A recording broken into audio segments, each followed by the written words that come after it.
Hello and welcome to a new episode of the Yarnflakes podcast. My name is Audrey. I am a knitwear designer from the southwest of France, and this is a podcast where I talk about all that I'm making in fiber arts.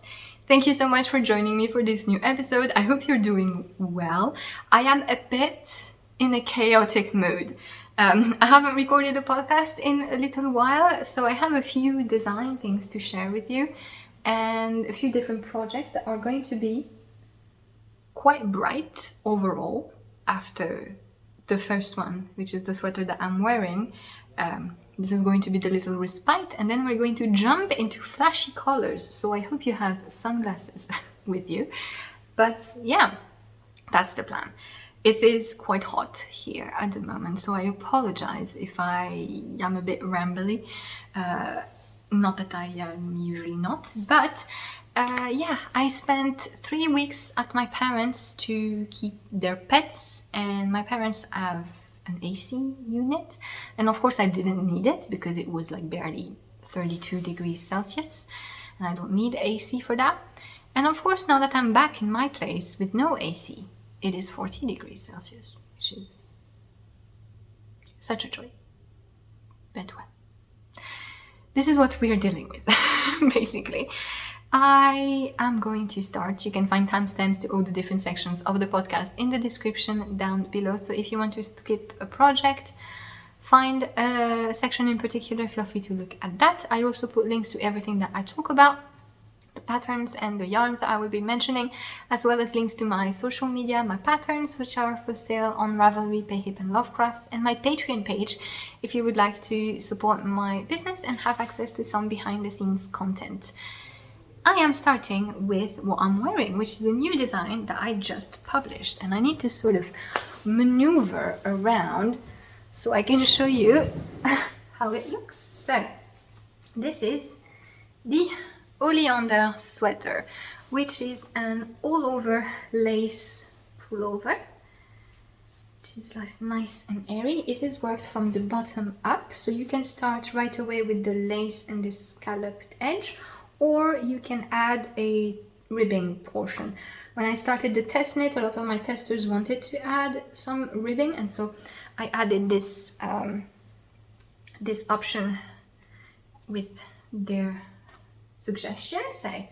I'm very grateful to them for that, because I think it looks lovely with the ribbing as well, but I liked the just raw lace. You are knitting the body in the round until the underarm, then you split back and front, to which you knit flat with the V-neck shaping.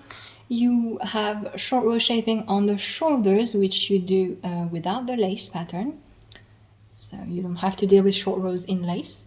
Then you pick up stitches around the armhole to work the sleeve. The sleeves are nice and straight and balloony, and then you gather them just before the cuffs. And then you pick up stitches around the neckline to work the collar with a centered double decrease at the V-neck here, so that you mark the center. And yeah, this is nice and airy. You can of course wear it with more or less positive ease. It is worked in fingering weight. Rearrange myself. It is worked in fingering weight, and I have used Lana Grossa's Ecopuno yarn, which is a blend of cotton, alpaca and merino, which I really recommend if you have access to it. I buy it from the Filatiu website, which ships from Austria, and it is really nice yarn. It's not so expensive. It's kind of classified as a sport weight, but it's actually I worked it as a fingering weight gauge, but if you don't mind things that are a bit looser, maybe you can work it at a sport weight gauge.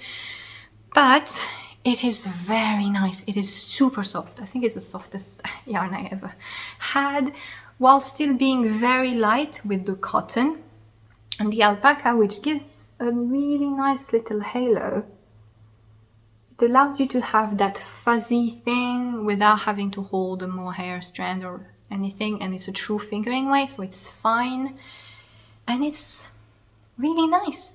I've been wearing it. I've been filming the French podcast before this one, and so I've been wearing it for over an hour, and it's 28 degrees inside, and I'm fine. So I think I'm going to enjoy wearing this a lot at the end of the summer, early autumn. And it has beautiful colors, like beautiful, bright, saturated colors as well. Mine is just this nice light beige, has a bit of a heathered effect in some areas, as you can see.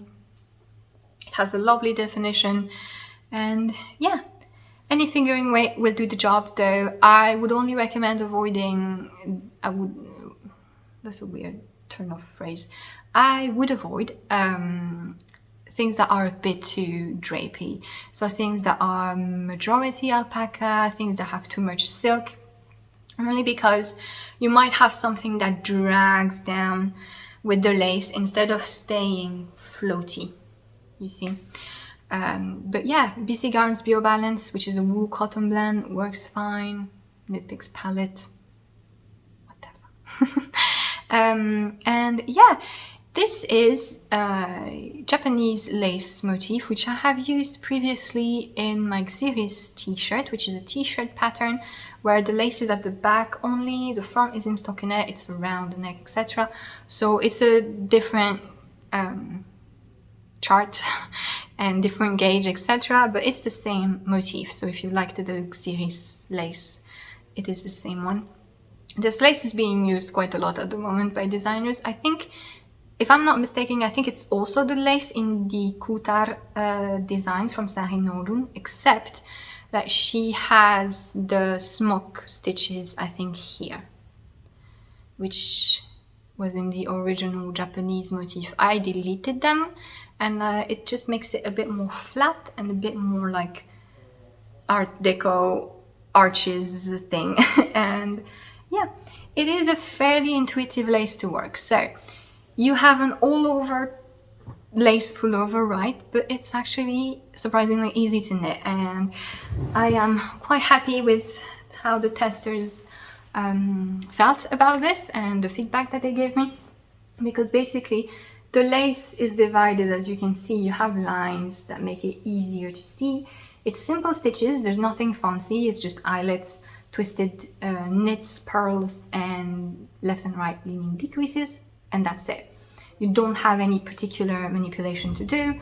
The one thing that is perhaps a little bit more advanced is that you do have to, and I think it's here, you have to work, when you're knitting flat, you have to work some rows on the wrong side. It's like 4 rows, I think, or 2. I mean, I think it's 4 rows total, so it's 2 on the wrong side. Or maybe it's 6 and 3. Anyway, you have some rows on the wrong side where you have to do the lace, but as you can see, it's a line. And this is kind of the thing with this entire lace, is that you see the eyelet on your needles, and so you know that you need to do the next eyelet after that. So it's very intuitive. I would say that if you're familiar with chart reading, because the design is fully charted, and you've done a little bit of lace, this is totally accessible. It does take a bit of time and a bit of attention, meaning that you need to follow the chart. But I wanted to make this as mindless as possible, meaning that you don't have to think about anything. It is fully charted. The body, the 2 upper fronts with the V-neck decreases are fully charted for each size, so you don't have to guess if you're making the lace, if you're making the decrease, etc. It's all written out for you. So it makes it a little bit more accessible. And you only have to look at the chart, and that's it. You don't need to think at all. And this means that you're a bit dependent on your row gauge. If you know that your row gauge is completely off, don't worry so much, because one, it's a lacy, flowy thing. And when you block the lace, you can sort of, you have a bit of wiggle room, and you can adjust the V-neck depth here. If you don't want it as high as me, you can knit a shorter rib and have it a little bit more open. When you pick up stitches around the armhole, you can also it also kind of fixes the armhole depth if you are not on track per the pattern's row gauge. However, if you are a more experienced lace knitter, you will easily be able to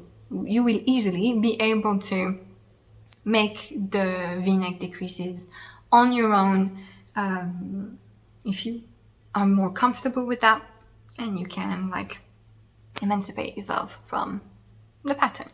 But yeah, it's kind of the two ways. Either you don't want to think and you can just follow the pattern because it has every step detailed, or you're a bit more advanced and you want to tailor it exactly to your row gauge and make sure that you get the right measurements for you. That is it for Oleander, which I hope you will enjoy. It is currently 15% off for the release on Ravelry with the code Oleander until the Sunday when I'm releasing it, so after you seeing this video go live.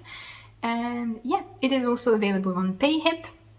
Just a bit of a reminder, because I don't often mention PayHip, I tend to forget, but all my patterns are also available on PayHip. And on PayHip I have a pay what works system, which starts at a more accessible price point. I wanted to have a platform for people who can't usually afford patterns at their full price. The prices on PayHip are like 22% lower than what they are elsewhere, so that they are a bit more accessible to folks who need that. And it's also a pay what you want system, so you can change the price. If on the contrary you have the means and you would like to support my work a little bit more, you can modify the price as well. But I also wanted to say that if you get the patterns on PayHip because you need the more accessible price point, but you want it on your Ravelry library, you can just message me and I will send it to you, basically. I know a lot of folks prefer to keep their patterns on Ravelry because it's saved digitally, so online. So that is an option for you. But yeah, that is it for this very light pullover, which I can't wait to wear. It's been folded for a very long time, so there's still like some marks, and I'm looking forward to seeing how it wears. I don't think it's gonna peel necessarily too much because the halo is quite minimal, but yeah, I am quite pleased with how it's feeling right now despite the heat. So yeah, that's it for this little end of summer autumn garment, which I hope you will enjoy. And I'm going to move on to a finished project, and we are starting with the bright in-your-face colors. So do wear sunglasses if you need them. I have finished my vitrail socks, which this is a design of mine that I released a few years ago. It was initially published in a magazine, and I just wanted to make myself another pair because I would like to refresh a bit my sock collection. And yeah, it is a cuff down sock pattern like most of my sock designs. And it features this mock eyelet cable and these cables, which are 5-stitch cables, which are twisted. It's a little bit trickier. Like, this is a trickier pattern, but because it's on a sock, it's a little bit more straightforward. You only need to think about this, and it's a small design. But yeah, I really like how they turn out. I have used Filcolana's Arwetta, which is a blend of merino and nylon, and this is the colorway which is sometimes called hibiscus. It's 371. It is not the neon pink. It looks a bit lighter on camera than it is in real life. In real life it's more like fuchsia, magenta. It's hot pink. It's a hotter pink than what it shows that I can see here on the screen. They have a few bright pinks in that range, and this is kind of like more of a almost purpley one. But yeah, great stitch definition, and this is a fun pattern to knit. It has more stitches than what you're used to because the the texture panel does tighten your gauge significantly. So don't be surprised if you want to follow this pattern and you notice that you have to cast on more stitches than what you are used to. This is why. And yeah, new little pair of socks, which I'm happy to have finished. And I have a couple of works in progress that I wanted to share with you. And the first one is a cushion cover. So I'm in a home decor mood. Like, I only want to make blankets, like knit and crochet. That's all I can think about. And like, the thing is, I have so many whips at the moment that I'm working on for work. And so I'm a bit overwhelmed and I don't have time to continue the blanket that I'm actually knitting on. And I don't have time to start other ones. But this is an idea that I've been toying with for a little while. I've been wanting to make cushion covers and use this tweed-like motif. I really like this sort of stitches. Because they're really easy to knit. This is like a 2-stitch repeat and it's slipped stitches and knit purls. A lot of the rows are just knit everything or purl everything. So it's really fun and intuitive, and it's just the way you change the colors that make this sort of nubby, tweedy effect. And I really like how it looks. However, it's a bit heavy, right? Visually, so I don't see yet how I could incorporate this in a garment or something to wear. But I thought it would be fun in a home decor project. And so cushion cover it is. I plan to make two. One which will be square, which is this one. It will fit a 50 by 50 centimeter cushion. And I want to make a rectangular one which will fit a 50 by 30 centimeter cushion. I just found that these were the two most common cushion sizes and shapes. So what I'm doing is I'm knitting in the round. I cast on provisionally. I'm knitting in the round, and then I will, at the end, I will close the top and the end with a 3-needle bind off. I will do it from the right side because I want to keep the visible seam, like the braid here. I think that would be nice and neat. And what I would like to do as well is have an opening at the back of the pillow so that you can remove the cover and wash it. I just thought that would be convenient. So what I plan to do is kind of like a convertible mitten. So basically I will insert a piece of scrap yarn here, and then I will remove it and I will have a hole, kind of like in a mitten. It would be on the palm, and I would knit ribbing here to close and have ribbing flaps basically.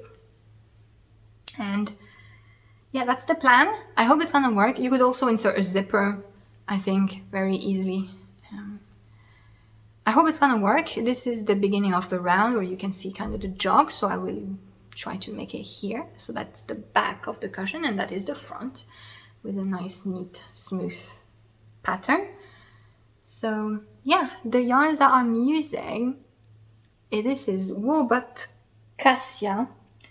I think Woolbutt is a German or Austrian brand, I don't know. And this is a wool acrylic blend. 50% wool, 50% acrylic. And it's quite nice. I don't tend to knit a lot of acrylic for things to wear because acrylic does not breathe really well. It's quite dense, and as someone who is not super cold, it's a bit uncomfortable to wear. However, for home stuff, it's great. I have chosen these colors kind of randomly. There's not a lot of color choices, and I'm not very good at color picking. I talk about this a lot. Anytime I have to choose more than 2 colors, it's just, I always doubt myself.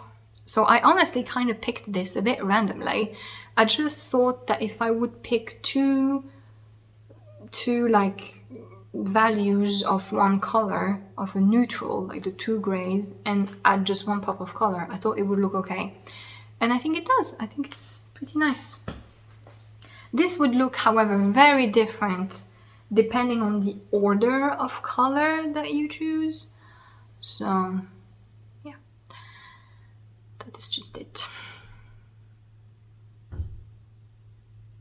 I'm halfway done, I think. The thing is, I had quite a lot. It took me a long time to figure out the size that I wanted it to be, because you don't want it to be too loose on the pillow form, you don't want it to be too tight that it would be like completely stretched out.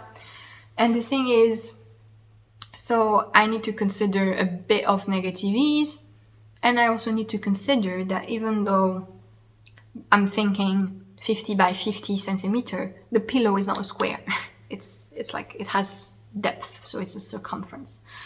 But I think it's okay. Once I'm going to reach the halfway point before I need to set up for the opening at the back, I will try it on the pillow form to check that I'm good.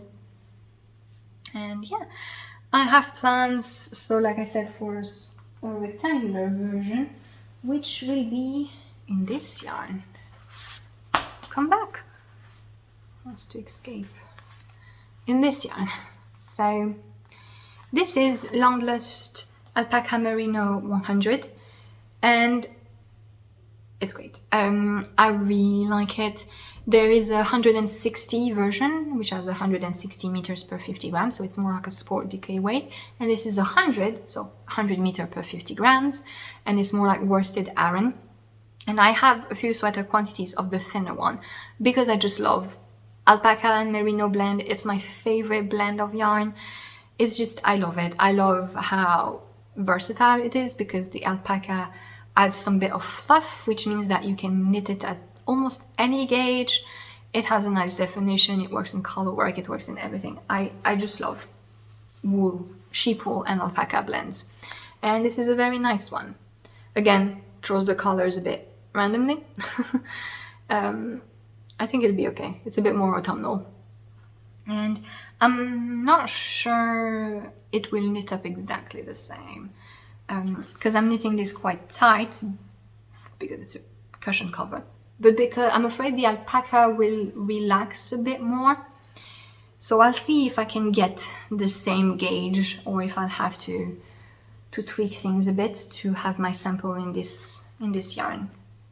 I'm currently knitting this at I think it's 26 stitches per 10 centimeter. I haven't worked on this in a few in a week or so.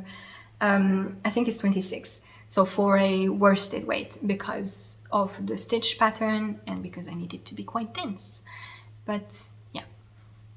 So cushion covers, which I hope will be out in this winter if I can make it.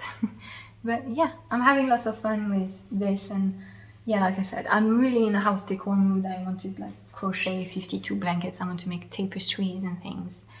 Yeah, but I'm starting with the pillow covers, which is a design, so I can justify working on them, even though I have already 2 billion whips that are not done.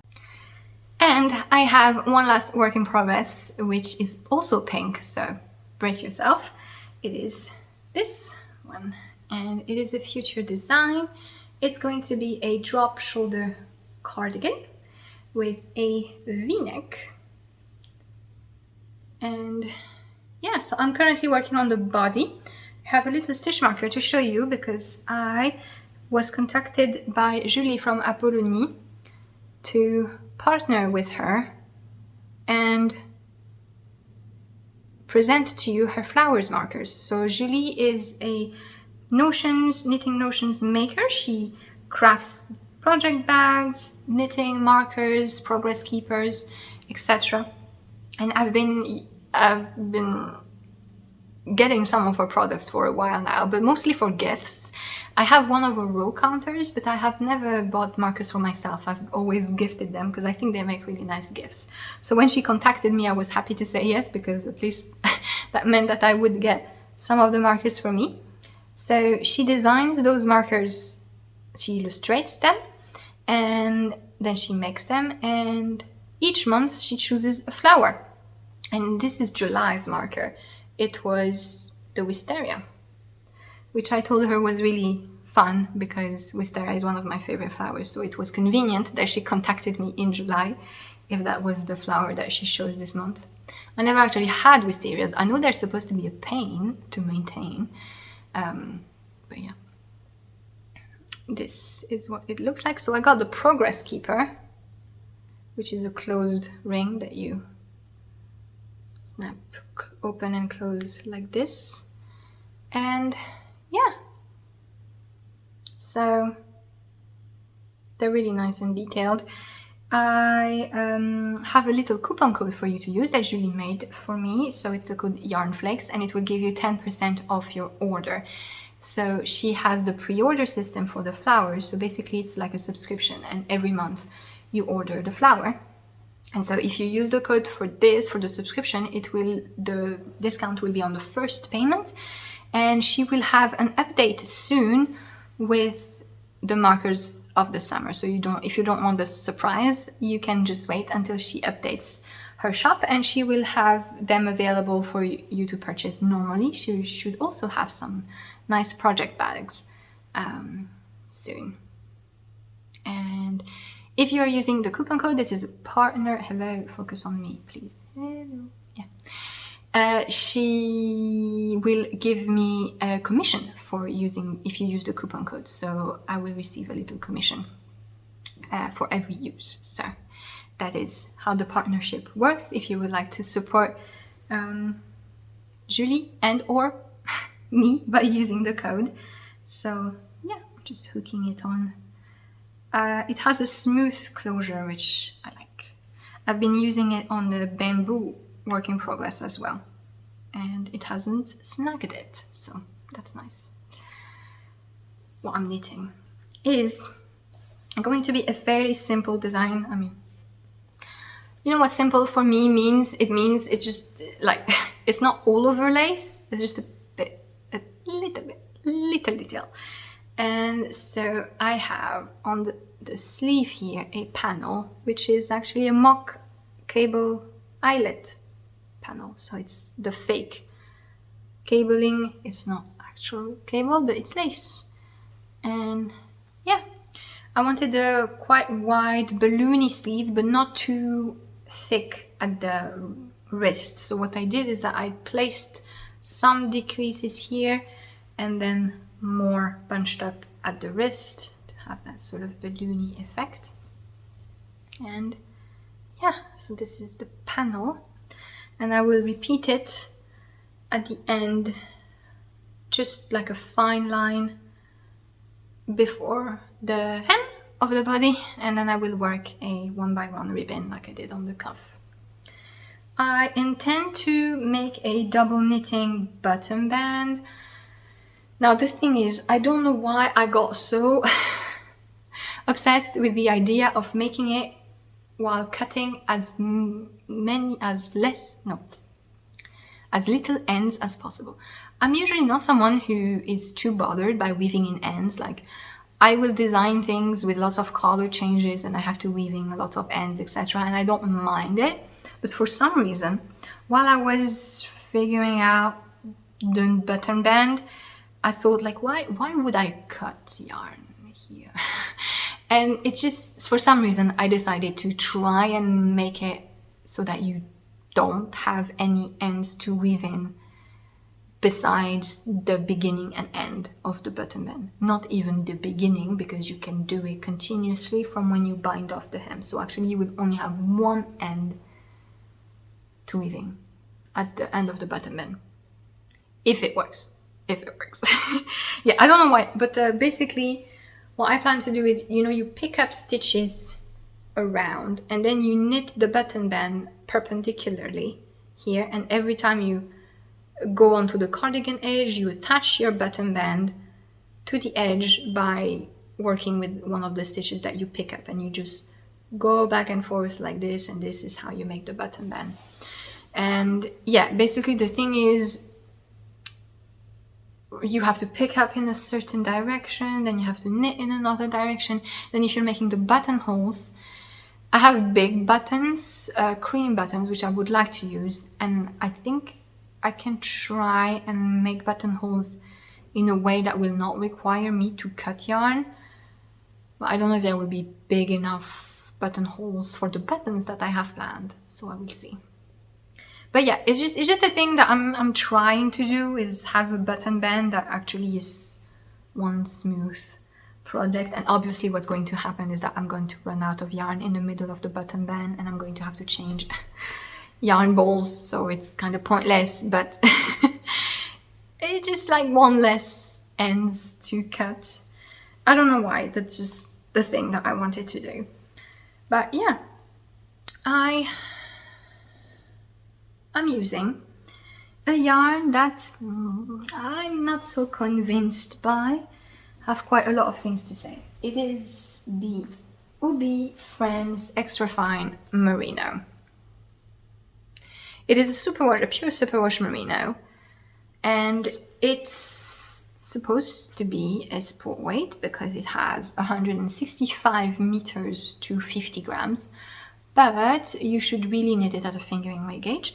This is what I'm doing. I have 26 stitches per 10 centimeter because I first tried to swatch it looser. I'm like, okay, 160 meters per 50 grams, I can make a sport weight thing. No, because this is the most elastic yarn ever. It's like really strange how it stretches so much, but it does not bloom at all. And so I had a swatch that I blocked, and it was completely loose and airy and not good. So this is actually my swatch with my current gauge, and you can see that even though it's 26 stitches per 10 centimeter, and it's a rather thick yarn, you would think, with that meter to weight ratio, it's not that dense. And it's kind of weird because, yeah, it's so elastic, but it does not bloom, it's not plump, so it does not occupy the space very well. And so, yeah, it's a bit odd to knit with because of that. And the thing is, it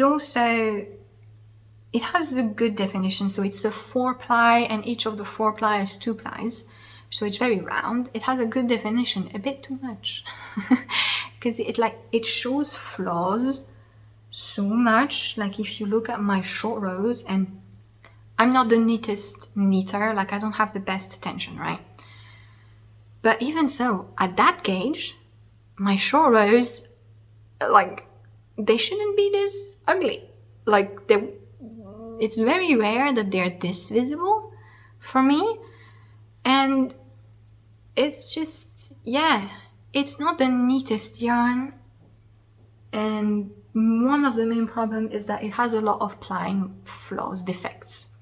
So it's quite normal to have defects in industrially spun yarn, like knots, etc. And I don't mind that because I prefer to have knots in my yarn rather than them wasting a bit of yarn. Because if you have a knot in the yarn, it's because the yarn broke while they were making the ball, and instead of throwing a quantity of yarn that is not enough to make a ball, well, they knot a piece of yarn. And I don't mind that. I prefer that rather than the waste. But this does not have knots. This has something that I've never seen in a industrial yarn. It has plies that are over twisted. So when you're plying yarn, it's something that spinners will know. It's when you're plying yarn, so you have your different plies, and when you're plying them together, you're spinning different threads together to make one piece of yarn, like the 8 ones are in this one. If you're supposed to feed them at the same rate, right? But if you have one of the plies that just goes a little bit too fast compared to the other, then you just have an excess of one of the plies that will just hyper twist, and it makes like a little pigtail, right? And this is full of that.